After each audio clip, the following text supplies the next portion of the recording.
అస్మద్గురుభ్యో నమ. శ్రీమతే రామానుజాయ నమ. నేటి మంచి మాట, అత్తగారి షరతు ఏమిటో విందామా మరి? కోడలమ్మ, ఈ ఇంటి తాళాలు నీకు ఇస్తాను, కానీ నువ్వు ఒక షరతుకు ఒప్పుకోవాలి అంది అత్తగారు.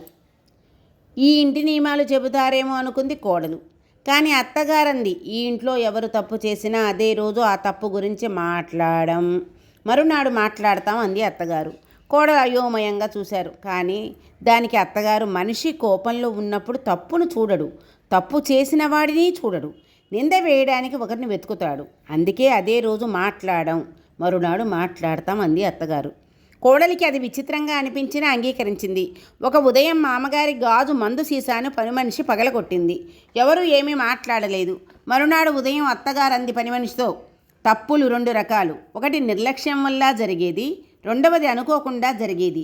నువ్వు కావాలని చేయలేదు కాబట్టి ఇక నుండి జాగ్రత్తగా ఉండు అంటూ వార్నింగ్ ఇచ్చింది.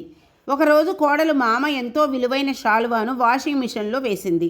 ఆ శాలువా కుచించుకుపోయింది. అది ఆయన తండ్రి ప్రేమగా ఇచ్చిన జ్ఞాపకం. కోడలు చాలా భయపడింది. ఆ రోజు ఎవరూ మాట్లాడలేదు. మరునాడు ఉదయం అత్తగారితో, నన్ను క్షమించండి అంది కోడలు. అత్తగారు కోడల్ని దగ్గరికి తీసుకుని, చూశావా, నిన్ననే నేను మందలించి ఉంటే నీకు నా కోపమే గుర్తుండేది. ఒక రాత్రి ఆలోచించిన తర్వాత నీ తప్పు నీకే అర్థమైంది. భయం మనిషిని కొంతకాలమే మారుస్తుంది, కానీ అర్థం చేసుకోవడం జీవితాంతం మారుస్తుంది.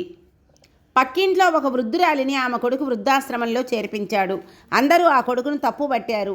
ఇలాంటి కొడుకు ఉంటాడా అనుకున్నారు.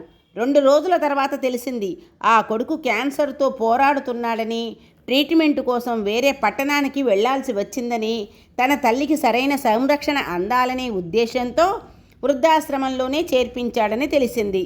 ఆ అబ్బాయి పూర్తి నిజం తెలియకుండా ఎవరిని తీర్పు చేయకూడదండి. సగం నిజం పూర్తిగా చెప్పిన అబద్ధం కంటే కూడా ప్రమాదకరం. అందుకే తొందరపడి ఎవరిపై నిందలు వేయవద్దు. ఇల్లు అనేది కేవలం ఇటుకలతో, గోడలతో నిర్మించబడదు. బంధాలను కాపాడే సంస్కారంతో నిర్మించబడుతుంది. ఆ ఇల్లు అందమైన సాంప్రదాయంతో కొనసాగుతుంది. కోపంలో ఎప్పుడూ నిర్ణయం తీసుకోకూడదు. పరుషంగా మాట్లాడకూడదు. వెనక ముందు చూసుకొని మాట్లాడాలి. మనం మాట్లాడే మాటలు ఎదుటివారి మనసును నొప్పిస్తాయేమోనని ఆలోచించి మరీ మాట్లాడాలి.